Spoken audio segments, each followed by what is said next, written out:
Есігіңіздің алдында мына дыбысты естісеңіз, не істейтін едіңіз?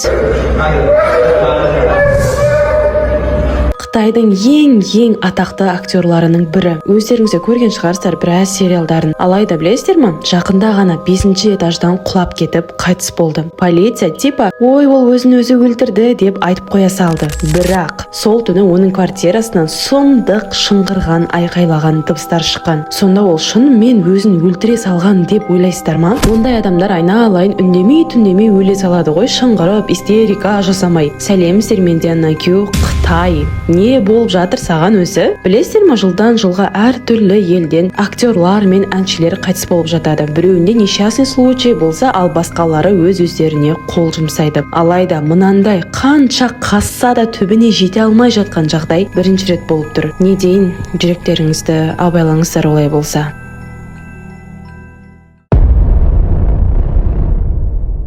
11 сентябрь 2025 жыл. Бір кемпір өзінің итімен азанмен далаға серуендеуге шығады. Примерно таңғы сағат 5-терде. Иті өзімен өзі бір зданияға қарап қатты үрей бастайды. Әй, не болды мына итке деп сол жаққа қарай қараса, жерде бір еркек жатыр екен. Кемпір былай ойлайды: ой, қазіргі заман не болып кетті, арақ ішіп той балғандар енді осылай көшеде жататын болған ба? Ашуланып итін алып кетіп қалады. Алайда сәлден соң ана ит тағы да сол жерде жатқан еркекке қарай үруін бастайды. Ана кемпір ой, қоймады ғой мына ит деп енді бұл жолы барып жақындап көреді. Сөйтсе еркек әшейін ішіп алып емес, жан жағының бәрі қан болып жатыр екен. Ең жаманы, еркек уже өлі еді. Ал ол еркек дәл сол Қытайдың атақты актері Юй Мен Лун. Кемпір әрине шок болып қатып қалып әрең дегенде полиция шақырады. Полиция келеді, басында ойбай, біз бәрін жасаймыз, оның кім жасаған міндетті түрде табамыз деп жүрді. Так, актердің құлаған жері ол оның үйі. Актер ішіп алып, мені жалғыз қалдырыңдар деп үйінен шықпапты. Мас болған соң байқамай терезеден өзі құлай салып түміш. Ал мынау дәл сол құлаған терезе. Сыртынан кішкентай болып көрінгенімен есік сияқты өте үлкен терезе. Сонда білмей құлап кету үшін терезені ашып, оған прям былай шығып, сетканы жұлып тастап, сосын барып, ой, әшейін болды ғой деп құлау керек. Еще терезенің сыртында қаншама тырналған тұр. Бұл дегені актер құлау үшін емес, именно құламау үшін, әйтеуір бір жерден ұстап қалу үшін барын жасады деген сөз. Ең жаманы, үйдің ішінен оны біреу аяқтарынан дәл осылай ұстап тұрған болуы да мүмкін. Полиция ойбай, бәрін табамыз әумәу дегенімен, бәрібірде Юй Мен Лун құлап қайтыс болды, ол өз-өзіне қол жұмсады деген жаңалық шықты. Сонда терезедегі тырналған іздерші. Оны қойшы мейлі, актер тұрған үй өңшем байлар тұратын ЖК еді. Барлық жерінде әрине камера бар. Угадайте не болғанын? Конечно, камерадағы сол түнгі запистердің бәрі өшіп кете салған. Камералар сол түні істемей қалыпты. В общем, полицияда тіпті актердің мамасы да Юй Мен Лун ішіп алып құлап қайтыс болды деп айтып қоя салды. Енді, егер шынымен солай болғанда, мен неге онда бұл темаға арнайы видео жасап отырмын? Өйткені ол әшейін ішіп өле салған жоқ. Дальше хуже. Ең жаманы әлі алда. Өйткені оны точно біреу өлтіргеніне адамдардың камераларына түсіп қалған дәлелдер өте көп.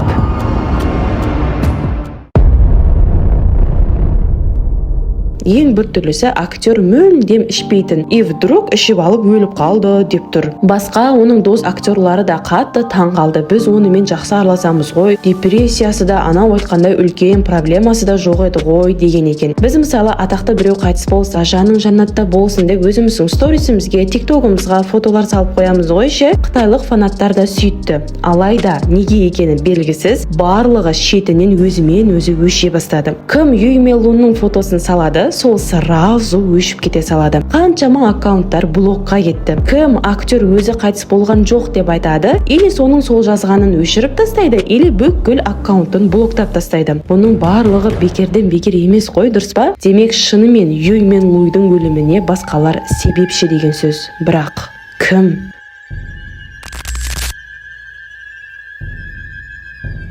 Давайте жақсылап ізденейік. Актер өлмей жатып, оның қаншама рет көгерген жерлері байқалып қалған. Бетінде, басқа жерінде маскамен, косметикамен жасырып жүруге тырысты. Алайда сонда да көрініп тұрды. Тем более бірақ жылдың ішінде 20 реттен көп больницаға түсіп қалып жүрген. Енді сол түнге өтейік. Бірінші үйде көп адамдар жиналып кешкі ас болған. Олардың ішінде атақты басқа 17 түрлі актер, актрисалар тағы басқа крутой, қолында билігі көп адамдар болған.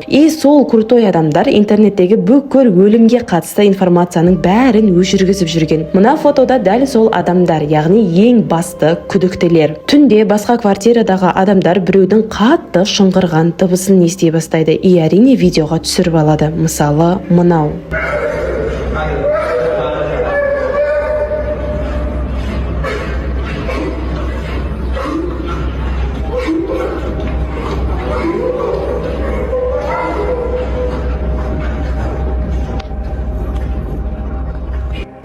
Дәл осы видеода жылап жатқан Юй Мен Лунның өзі. Оны бірнеше адам көтеріп әкетіп бара жатыр. Ең соңында соның барлығын телефонға түсіріп келе жатқан бір қыз көрінеді. Адамдар қыздың әшейін телефонның брелогына қарап кім екенін біліп қойды. Прикинь, қытайлық актриса Сун Ирен. Қалай сонда брелогтан біліп қойды десеңіздер, қыздың өзінің инстаграмға салған фотоларынан дәл сол дәу брелогты байқасақ болады. Өздеріңіз қараңыздар, шынымен ұқсап тұр ғой, Тағы ең бір түрлісі, ол қыз да дәл Юй Мен Лун тұрған ЖК-да тұрады. Сонда міне тағы бір дәлел, видеодағы қыз шынымен актриса болуына. Алайда қазір до того қайсы видео жасанды интеллект, қайсы видео шын екенін білмей қалатын жағдайға да жеттік қой. Бұл видео фейк болып шығуы да мүмкін. Қазір тағы бір сол түні біреудің телефонына түсіп қалған видеоны көрсетемін. Егер жүрегі әлсіздер болса, өткізіп жібергендеріңіз дұрыс, өйткені қатты әсер етуі мүмкін.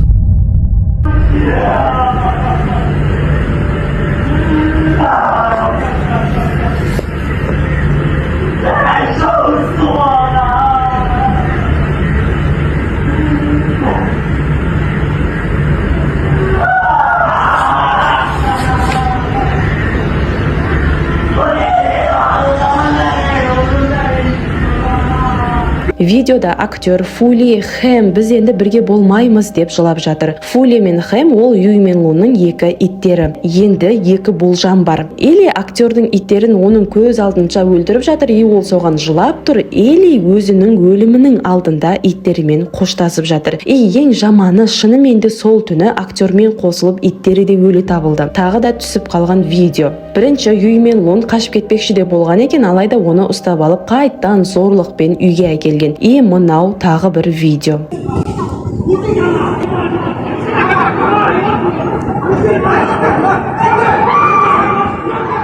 Неге басқалар оны соншама қинады? Себебі не? Басты теориялардың бірі, Юй Мен Лун ешкім білмеу керек болған нәрсені біліп қойып, басқаларға да айтам деп қорқытқан. Ешкімге айтпасын деп оны осылай өлтірген. Еще жігіттің іші прям кесіліп тұрған еді. Сонда Юй Мен Лун бір флешканы жұтып қойып, ал ана ешектар оның ішін кесу арқылы флешканы қайтарып алған болуы да мүмкін. Осы түсіп қалған видеода да біреудің түкіріп таста деген дыбысын естісек болады.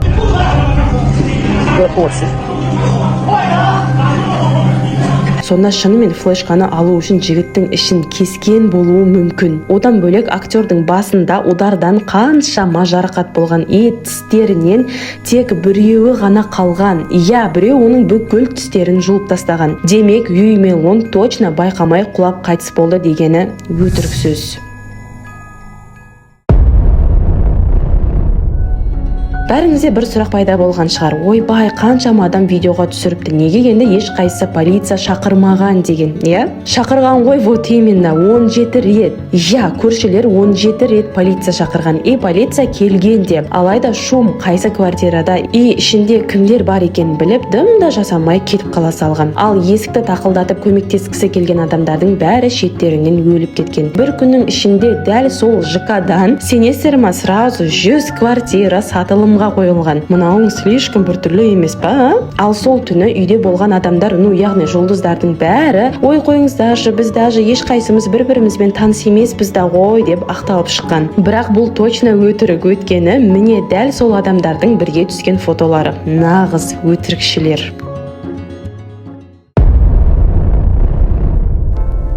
Соңғы жылдары Қытайда 10 атақты адам біртүрлі белгісіз қайтыс болған. Оның бәрінде тура Юй Менлун сияқты олардың өлімі жайлы бүкіл информация интернетте жоқ болып кете берген. Ең нағыз жаманы, барлық жұлдыздар бір компанияда жұмыс жасаған, Юй Менлунда. Мысалы, Бенси атты әнші 2016 жылы жаңа жыл күні терезеден секіріп қайтыс болған. Дәл сол жылы тағы да Кими Тяо атты актер қайтыс болды, өз үйінде өлі табылған. 2015 жылы болса, Бан Цэ атты жұлдыз да крышадан құлап қайтыс болды. Ал бұл оның өлімін білген мамасы. Ицайо Рен 2017 жылы отельдің терезесінен құлап қайтыс болған. Ең бір түрлісі, үстінде бір киімі де жоқ, жалаңаш еді. Полиция тағы да ішіп алып өзі байқамай құлап қалған деп шықты. Бір түрлі емес па? Еще мен тауып алған бір жағдай. Өлуден 11 күн алдын Юй Менлун соңғы эфиріне кіріп, қолымен көмектесіңдер деген жест көрсеткен. Фанаттар бетің неге көгерген десе, біліп жүріңіздер, егер мен өлсем, ол әшеннен әшен емес деген екен. Енді қытайлықтар бүкіл жер бетіне шығып жатыр. Бізде осындай жағдай, актер қайтыс болды, бірақ біз не салсақ та өшіріп тастап жатыр деп. Лично менің ойым, өзімен өзі өле салған деп санамаймын. Ал сіздерші? Бұл роликті жасау психологически оңай болмады. Ал сіздермен болған Диана Кю, келесі роликте кездескенше.